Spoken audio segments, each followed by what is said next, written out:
Was this single low-altitude flight the moment Russia's entire Crimean drone war quietly began to collapse?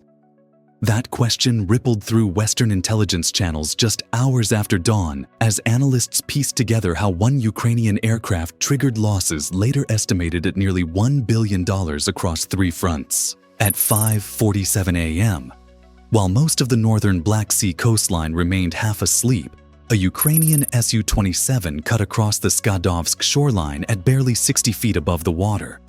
Flying at nearly 500 knots, the jet hugged the wave top so tightly that radar clutter masked its signature. From the outside, it looked reckless. From a strategic perspective, it was calculated precision. Ukrainian planners understood that Russia's expanding drone war over Crimea depended not on airfields, but on hidden coastal relay hubs, feeding targeting data to dozens of UAV units operating along the northern corridor. What few civilians realized that morning was that several rusted port warehouses had quietly been transformed into the digital spine of Russia's Crimean drone network. Improvised antennas, satellite dishes, mobile generators, and electronic warfare pods coordinated reconnaissance and strike drones aimed deep into southern Ukraine. Western analysts would later describe it as a soft underbelly cheap to build, devastating if lost. Seconds into the flight, thin columns of smoke rose from the reeds. Not missiles, surveillance drones. Then came the first warning shots, heavy machine gun fire from concealed shoreline positions. Russian operators had noticed the intruder. Inland, an aging P-19 radar caught the fleeting low-altitude return and flipped the district into emergency interception mode. Radio chatter spiked. Air defense crews scrambled, unsure whether they were facing a drone, a missile, or something far more dangerous. As the Su-27 pressed forward, a shoulder-fired missile launched toward its previous flight path. The pilot responded instantly, dumping altitude to barely 20 feet above the waves, an almost suicidal margin where a single swell could be fatal. But the maneuver worked. The missile lost lock, detonating harmlessly behind the aircraft. For Russia's defenders, confusion spread faster than coordination. Then, the trap began to close. Port guns opened up. Missile teams shifted positions. Radar emissions multiplied as coastal, naval, and mobile systems tried to stitch together a firing solution. In those frantic moments, the pilot glimpsed the target clearly from above a dense cluster of relay equipment packed into a single waterfront complex. This was no ordinary storage site. It was the command brain of Crimea's northern UAV corridor. From a NATO analytical perspective, the significance was immediate. Neutralizing that hub would not just destroy hardware, it would blind multiple drone formations simultaneously, severing reconnaissance, strike coordination, and electronic warfare coverage across a wide stretch of coastline. Economically, the impact would extend far beyond the building itself, forcing Russia to reroute drone operations, redeploy scarce air defense assets, and absorb the cost of lost surveillance dominance. As Russian systems escalated from older man-portable missiles to more advanced layered defenses, the Ukrainian pilot faced a narrowing window. He could retreat and preserve the aircraft or gamble everything on a single strike that might change the operational balance before sunrise. The decision he made next would determine whether this mission became a footnote or the opening move of one of the most costly mornings of the war. Could one aircraft willingly fly into a modern air defense net and still walk away with a strategic victory? That was the question facing the Su-27 pilot as Russian defenses shifted from confusion to coordinated pursuit. And it is the moment Western analysts now describe as the most dangerous 60 seconds of the entire operation. As the fighter crossed the port complex, Russian air defenses finally synchronized. A second shoulder-fired missile launched from a ship repair hangar, forcing the pilot to climb sharply to evade the heat seeker. That brief ascent was enough. Coastal radars, naval search arrays, and mobile tracking units snapped together into a unified picture. Warning tones flooded the cockpit as multiple lock-on alerts appeared almost simultaneously. What had been scattered gunfire turned predatory. From behind stacked shipping containers, a Tunguska system opened fire, its tracers spiraling upward. The pilot rolled hard, pulling extreme G-forces, passing so low over nearby rooftops that loose debris lifted in the jet wash. Seconds later, a Panzer S system powered on its radar, sweeping in tight arcs. Each pass narrowed escape routes. Russian doctrine had worked exactly as designed, layered defenses forcing intruders higher, slower, and into kill zones. This was the moment Ukrainian planners had anticipated. The mission was never about surviving untouched. It was about absorbing risk long enough to expose the target completely. As electronic warfare surged, GPS signals on the pilot's display began dropping out. Russian jammers flooded the spectrum, attempting to blind any guided weapon release. Under normal conditions, the attack would have ended here. Instead, Ukraine revealed one of its quiet adaptations. Mounted beneath the Su-27 was a UMPK glide bomb, retrofitted with a Ukrainian guidance package that included an inertial backup system designed to survive short bursts of GPS denial.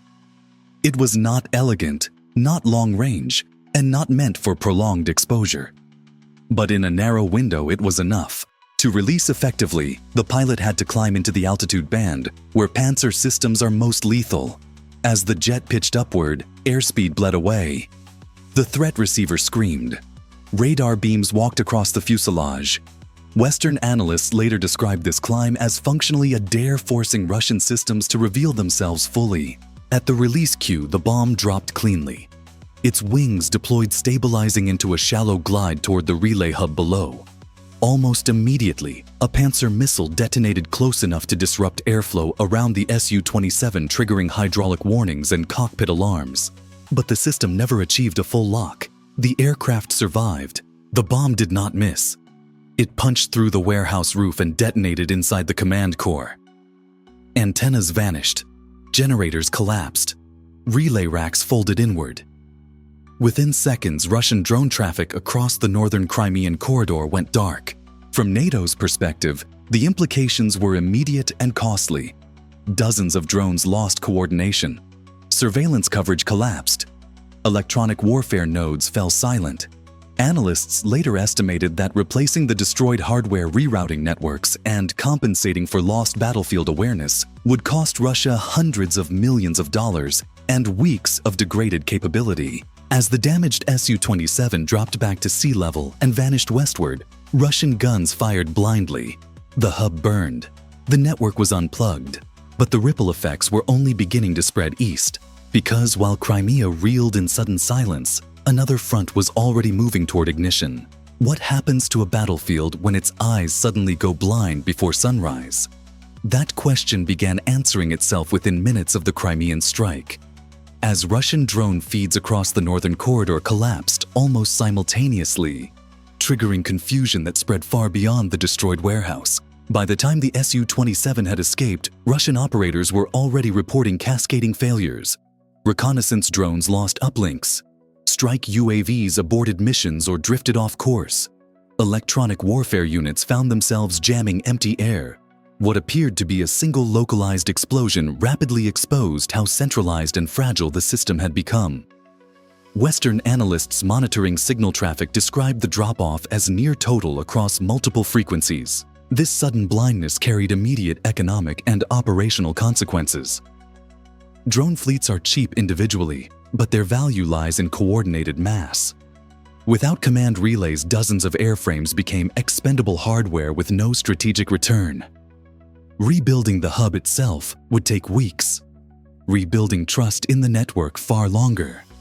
NATO intelligence assessments later estimated that the indirect losses from disrupted operations, aborted strikes, and emergency redeployments rivaled the physical destruction itself. On the ground, Russian coastal units reacted instinctively rather than strategically. Air defense batteries shifted positions, burning fuel and revealing locations. Naval patrols scrambled, leaving other sectors exposed. Supply convoys rerouted inland, extending logistics lines and increasing vulnerability to Ukrainian interdiction. The scale of disruption rippled outward, multiplying costs at every level. Civilians felt the effects almost immediately. Smoke drifted across port neighborhoods. Emergency crews rushed to contain fires while trying to determine whether secondary explosions were imminent. In scenes later captured by independent journalists, Russian firefighters assisted Ukrainian dock workers caught nearby, while families on both sides of the estuary moved children away from the lingering haze. Even in high-intensity warfare, the human cost surfaced instantly. From a broader strategic lens, the strike illustrated a growing Ukrainian pattern attacking coordination rather than mass. Western defense analysts noted that this mirrors NATO doctrine prioritizing command and control nodes to achieve outsized effects without prolonged engagements. While NATO officially remains outside direct combat, the intellectual influence of Western operational thinking is increasingly visible on the battlefield. As dawn advanced, Russian commanders faced a dilemma. Attempt to restore drone control, quickly risking further strikes, or pull back operations and concede temporary airspace awareness. Both options carried economic penalties and battlefield risk. Ukraine exploited the hesitation, launching follow-on reconnaissance flights and probing for exposed air defenses now operating under pressure. Yet the most dangerous consequence lay elsewhere. With Crimea's drone corridor disrupted, Russian planners sought to regain initiative by escalating on another front. Intelligence indicators pointed east toward Luhansk, where a separate force backed by North Korean units prepared to act before Ukraine could fully capitalize on its advantage. The loss of situational awareness in Crimea did not end the morning's fighting. It accelerated it.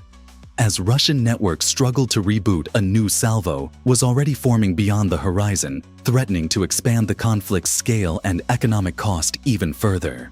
And in the fog-drenched outskirts of Luhansk, the next phase was about to erupt. Could Ukraine neutralize a North Korean-backed offensive while under intense electronic jamming? By 3:46 a.m., Ukrainian radar detected incoming threats from the north of Luhansk. North Korean units operating alongside Russian forces launched a coordinated strike with 9 short-range ballistic missiles and over 40 artillery shells aimed at key drone hubs and fuel depots. Their goal was clear: disrupt Ukraine's reconnaissance network and fracture command coordination before Kyiv could mount a counteroffensive. Despite heavy jamming, Ukrainian commanders reacted swiftly. Bayraktar TB2 drones lifted from concealed forward positions, skimming just above the tree line to avoid radar detection. They transmitted only brief encrypted bursts of targeting data, feeding coordinates to advancing BMP-2 infantry fighting vehicles. Anti-tank teams focused on North Korean artillery emplacements, while BM-21 Grad rocket systems fired salvos to disrupt reinforcements and sever supply lines. North Korea had deployed unmanned ground vehicles and quadruped robots equipped with thermal sensors to probe defensive positions, but Ukrainian troops adapted quickly. Reconnaissance identified weak points in the assault lines. A T-64 armored counterattack was launched from industrial sectors, exploiting the muddy terrain to flank enemy forces. MiG-29 fighter jets provided low-level air cover, while Mi-8 helicopters inserted man-portable air defense teams into key wooded ridgelines, establishing mobile air defense corridors. Precision fire from French Caesar howitzers struck from over 20 miles away, targeting hardened gun nests and command nodes. These strikes severely disrupted North Korean radio communications and broke up the spearhead of their assault. Ukrainian forces, capitalizing on the chaos, pushed forward to seize previously contested positions, clearing streets and industrial facilities. Drone operations became a layered high-stakes chessboard. Recon and strike drones operated in stacked formations to flush out hidden KN-06 air defense batteries. Decoy drones created false radar returns, tricking enemy systems into revealing positions.